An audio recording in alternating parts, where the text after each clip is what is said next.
Le spectacle que je présente actuellement au Théâtre des Marronniers s'appelle Contes et légendes d'Afrique de l'Ouest et d'ailleurs. Donc c'est une succession d'histoires qui nous viennent d'Afrique de l'Ouest et du reste du monde. Voilà, et ça parle, je passe d'un thème à un autre. Donc ça peut parler de l'amour, ça peut parler du rejet, ça peut parler de la tolérance, la violence, la plupart des thèmes qu'on retrouve.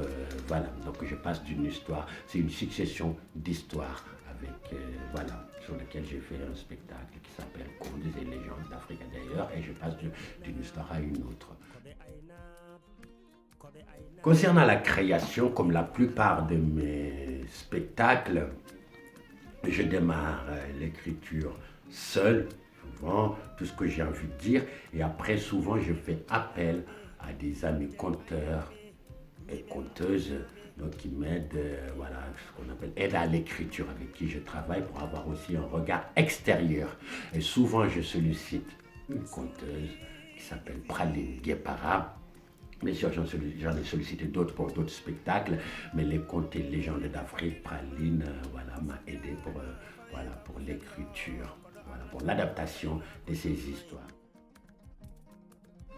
Avant d'être conteur, j'étais paysagiste. C'est le métier que j'ai pratiqué. Après, j'ai décidé d'arrêter pour me lancer dans les contes.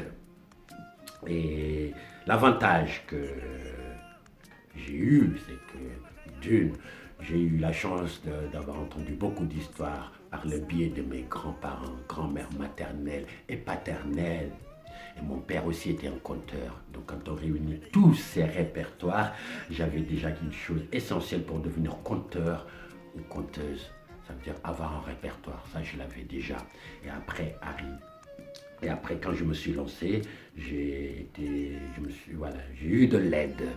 Voilà, de l'aide par des conteurs, conteuses beaucoup plus expérimentés, qui ont côtoyé même mon père et qui m'ont aidé à progresser, qui m'ont aidé à mettre en place mes spectacles. Parce que juste avoir des histoires ne suffit pas. Il faut avoir aussi, comme on dit, voilà, prendre conscience de l'espace scénique, prendre conscience du public qui écoute. Et bien tout ça, je me suis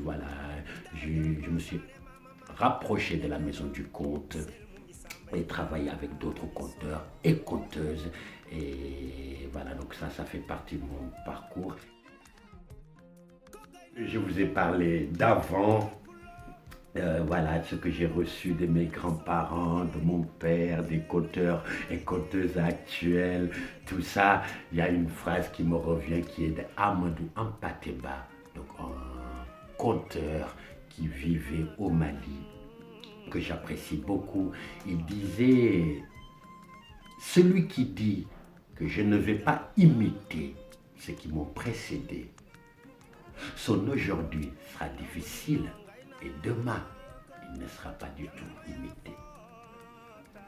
Amadou Ampaté. Oh, normalement il s'appelle Amadou Ampateba. Maintenant qu'il est décédé, on surnomme Amadou Ampaté.